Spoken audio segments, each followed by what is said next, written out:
Au nom de Dieu, le tout clément, le tout miséricordieux. Que la paix soit sur le dernier des prophètes, Mohammed, et sur tous les prophètes qui l'ont précédé dans cette noble mission d'ordonner aux hommes de n'adorer que Dieu, Allah en langue arabe, qui est celui qui a créé les cieux et la terre et qui nous a créés et qui seul mérite d'être adoré, et de renier aussi de tout ce qui est adoré en dehors de lui, que ce soit un ange ou un prophète ou quoi que ce soit. Que la paix soit sur vous qui m'écoutez, que la paix soit sur ceux qui suivent la voie droite. Je vais vous entretenir aujourd'hui de l'origine de la Bible. Or, il faut le savoir que avant 1455, qui était la découverte de l'imprimerie par Gutenberg, la Bible existait sous forme d'écrits à la main qui étaient conservés par l'Église catholique. La première Bible imprimée a été celle de Gutenberg aux environs de 1455, c'est-à-dire il y a environ 500 ans.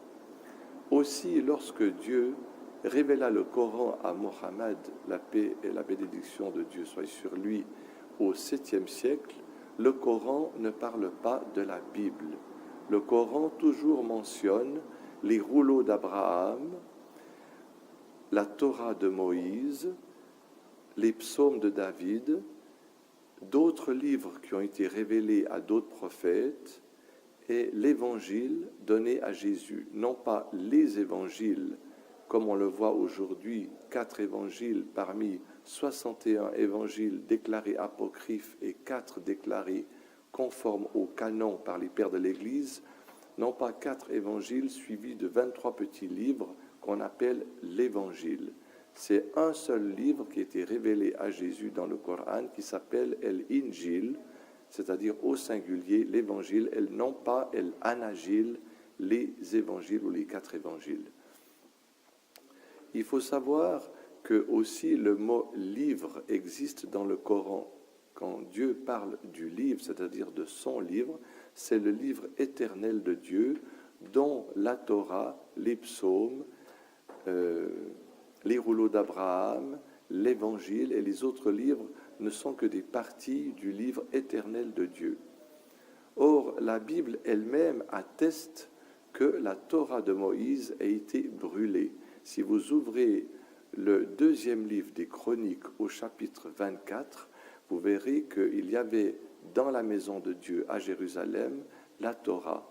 Et au chapitre 36, vous lirez que Nebuchadnezzar, roi de Babylone, a brûlé la maison de Dieu à Jérusalem, il a brûlé la Torah originale et il a pris les objets en or qui se trouvaient dans la maison de Dieu, et c'est Esdras, le livre qui suit les chroniques, qui va recopier la Torah sous inspiration divine, et ses écrits vont être brûlés par Antonius, empereur de Rome, dans les 2 livres de Maccabée. Or, ces 2 livres de Maccabée ne sont pas reconnus par les protestants et ils n'étaient pas reconnus aussi par les premiers chrétiens.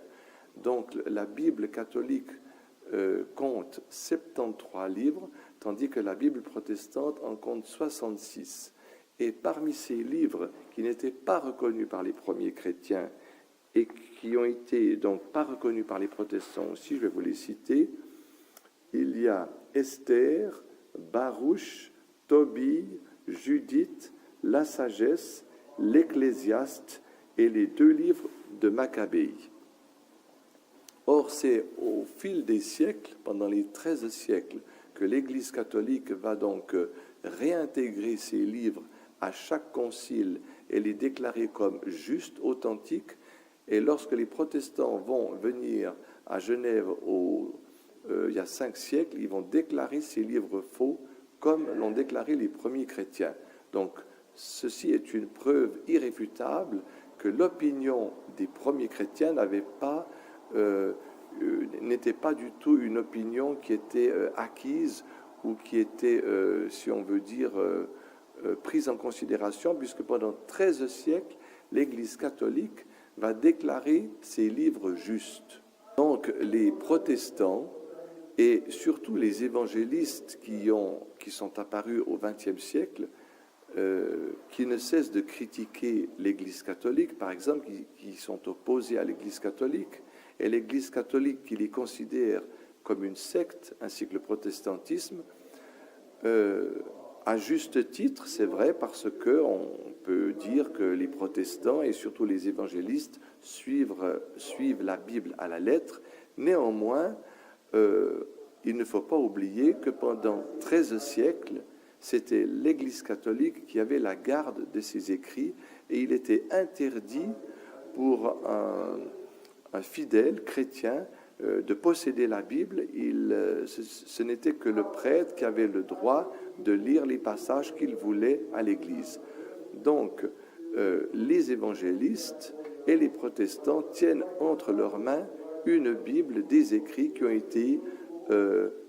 été préservés, qui ont été conservés par l'Église catholique. Donc, il est très important et très intéressant aussi de voir ce que dit l'Église catholique au sujet de l'origine de la Bible. Allahu Akbar, Allahu Akbar.